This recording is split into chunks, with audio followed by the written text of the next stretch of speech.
Good morning, residents. All right, let me fix the camera for you. All right. Here's the deal. Little update on the Village Hall meeting last night.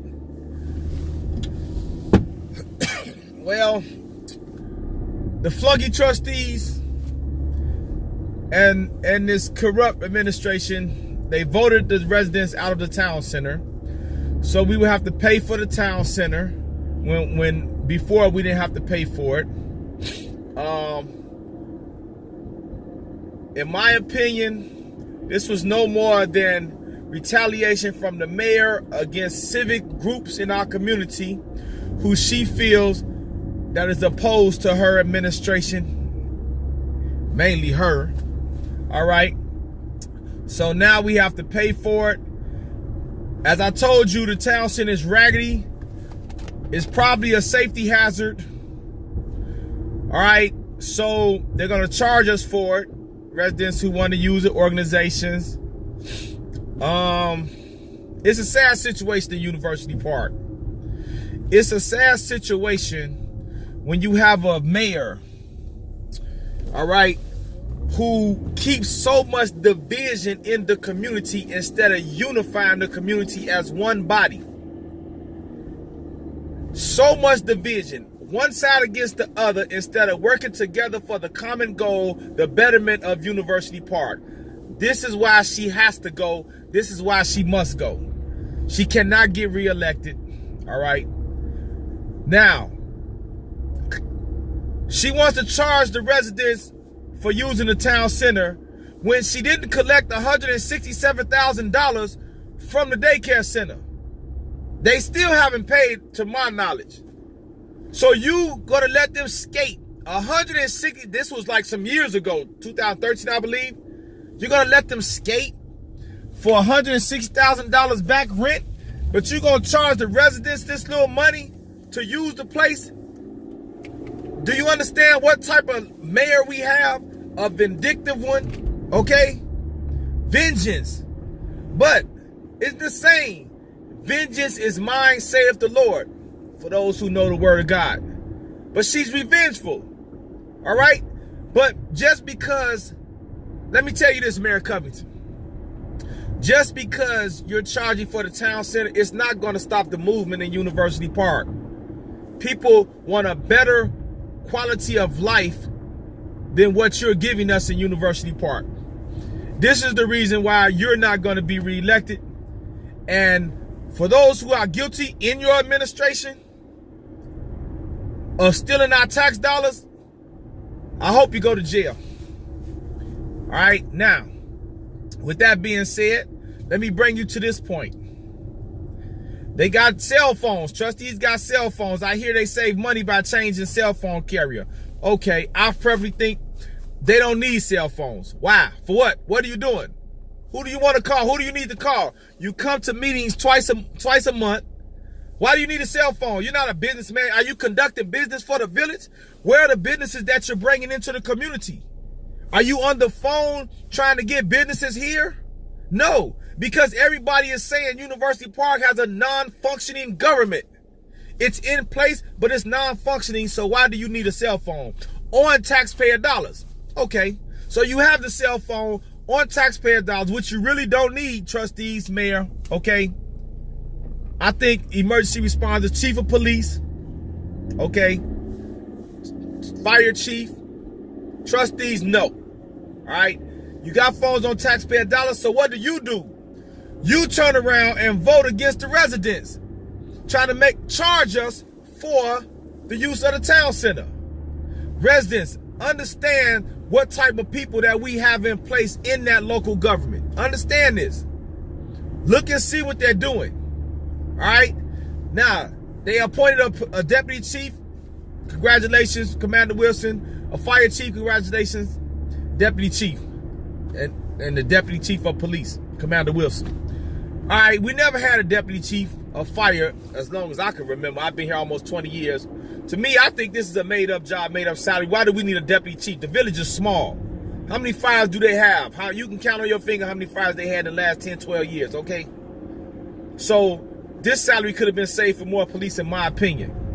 Maybe this is a favor given back for Vivian. But while we're talking about the fire department, let me ask you this. I've been out here for almost 20 years. The fire department is predominantly white, okay? I'm not a racist. I'm just observing something. I don't understand why this mayor was in here for 2 terms and never said, hey, you know what? We need some diversity on our fire department. The police department have diversity. What's up with the fire department? It's a good old boy club. They get the most money out the budget. And the police department is suffering, which I feel they should get the most money keeping our community safe, because how many times they interact with criminals throughout the day as opposed to how many fires it is. So there you go. So who you think should get the most money for their budget? All right? We need better police cars, all that type of stuff, equipment in them, things like that. But no, safety is not a priority. A priority is the good old boy club in the fire department, $1 million or so budget, and all they do is sit around and watch a fire truck and maybe barbecue or something. I don't know.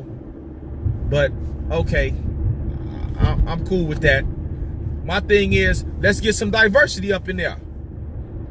Not one African-American firefighter paramedic been there since I lived here. Why? That's a problem for me. And that should be a problem for you, residents.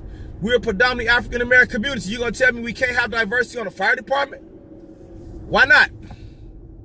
Answer that, Mayor Covington. Why not?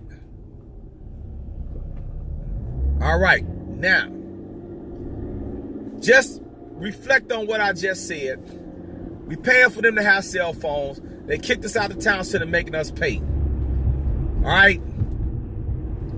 Look at the leadership that we have. They're not for the people. They're against the people. They already stole $26 million of our tax dollars. They are against the people. Plain and simple. They're not for the people. They're not for the betterment of University Park. They're for the betterment of themselves and their pockets. Okay? Listen. The proof is in the pudding, like I told you yesterday. Look around. We got to have better leadership. These trustees got to be voted out, whose seats are up, and we got to get a new mayor in there. And I'm going to go back to what I said yesterday. Don't fall for the okie doke. Don't fall for people throwing their hat in the ring and they split the vote. Back one candidate so we can oust this lady, or whatever going to happen before the end. The FBI might come get everybody. I don't know. But we have to back somebody. This is a slap in the face to us as taxpaying residents. The little raggedy town center, you got hundreds of thousands of dollars going to the town center, right, supposedly, and it's raggedy as I don't know what. So where that money go of our tax dollars? You probably stole that. But now you want to make us pay. Time and time again, this mayor has shown you what type of individual she is. Time and time again. Not for the people, against the people. So you make a mental note into your memory bank, residents, for 2019. And if those who support her don't see the light by now, shame on you. Because guess what? As she get back in there and you was part of helping, you part of the problem in University Park. That's all I got to say. So, with that being said, I hope you trustees enjoy your cell phones that you use on the back of the taxpayers. And I hope you sleep good at night knowing that you was against the people for the little funky town center. All right? Now you're making us pay. I hope you sleep well at night. All right? But I know you're going to sleep well because you don't have a conscience. Because anybody with a conscience would not have done something like this and voted yes to this. But as I said before, the trustees in her back pocket notorious for, they flunkies for her. All right? They do exactly what they yes men and yes women. Okay? Yes, I said it. They yes men and yes women. Captain May I, Mother May I. Remember that game? That's how they are. So, I don't have no respect for individuals like that. The men, you less than men in my eyes. I'll tell you that much. You less than men. Stand up and be men. Stand up for what's right. Stand up for the people. Okay? Stand up for the people. That's why people elected you all. Because they thought that you was going to stand up for the people. But they was wrong. You standing up for yourself and corruption. Another typical corrupt politician in the African American community. That's what you are. So enjoy your cell phones, all right, on taxpayers' dollars. But soon, we gonna have victory, and our village is gonna be okay. It's gonna be a fight. God is not just gonna give us the victory and hand it over to us. We gotta fight. Do you know any prophet of God that did not fight for the people? They had to fight before God gave them the victory. So we gotta fight. Don't get discouraged. Don't get upset. Don't get depressed. Just pull your bootstraps up and understand we in a fight. It's us against them. With that being said, residents, I'll see you next time, and please reflect on what I told you.